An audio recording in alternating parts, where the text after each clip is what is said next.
এখন মজি কাটতেছি, ছোট ছোট করে কেটে নিচ্ছি। এই যে মরিচগুলো কেটে পানিতে রাখা হতেছে, যাতে মরিচের যে একটা কষটা যাতে বের হয়ে আসে, সেই জন্যে। দেখেন এরকম করে চিকন চিকন করে কেটে নিচ্ছে হচ্ছে, সেই জন্যে।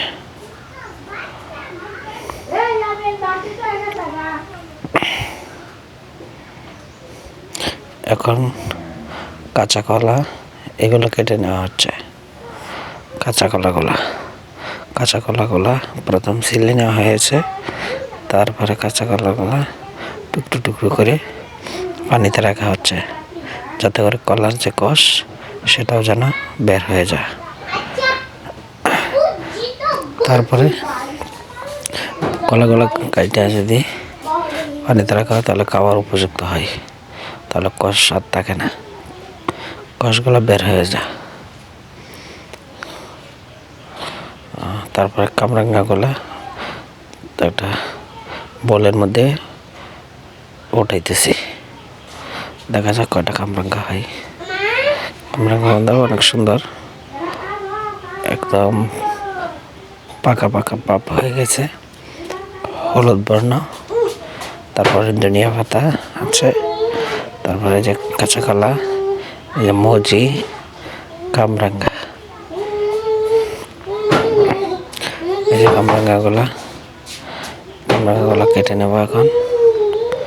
কামরাঙ্গাগুলার যে উপরে যে হিরগুলো থাকে ওইগুলো প্রথম কেটে নেওয়া হচ্ছে, তারপরে এটিকে চিকন চিকন করে কেটে নেওয়া হবে। শুধু কামরাঙ্গাটা পানিতে রাখা যাবে না, তাহলে টক থাকবে না। কেটে নেওয়া হচ্ছে।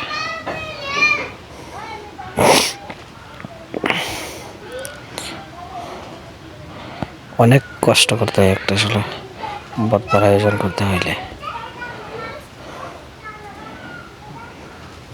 শীতের দিন তো বন্ধের মাঝখানে বসে বসে করতেছে। তারপরে এই যে শুকনো মরিচ, লবণ এগুলো মিক্স করা হচ্ছে।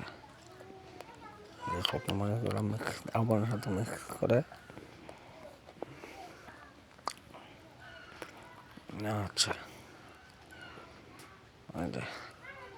তারপর ধনিয়া পাতা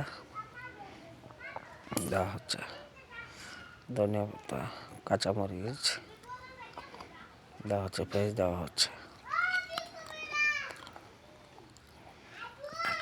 আবার ভালো করে মিক্স করে নেওয়া হচ্ছে। কসলায়া ভালো করে মিক্স করে নেওয়া হচ্ছে।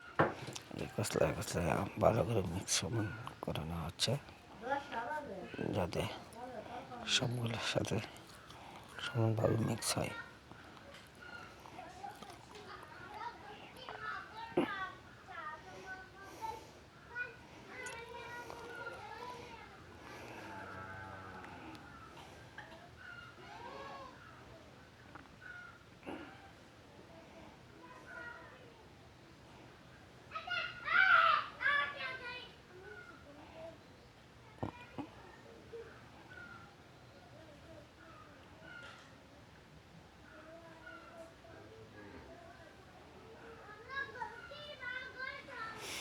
কামরাঙ্গাগুলো দেওয়া হচ্ছে এখন। কামরাঙ্গাগুলো ভালো করে মিক্স করে আরাম কসলান দিলেই কামরাঙ্গাগুলো ছোট হয়ে যাবে একদম। তারপর কাঁচা কলাগুলো দেওয়া হচ্ছে।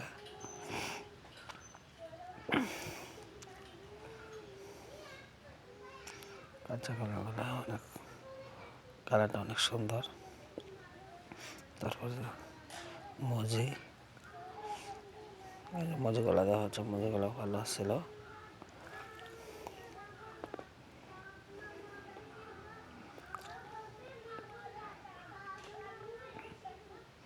এই যে এখন সব উপকরণগুলো একসাথে মিক্স করা হচ্ছে, খাওয়ার উপযুক্ত হয়ে গেছে। দেখি টেস্ট করে। ও অনেক স্বাদ,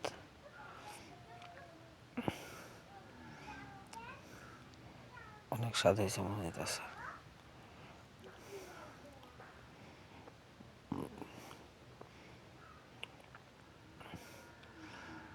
ঝালটা মনে হয় একটু মোটামুটি হয়েছে, ভালোই।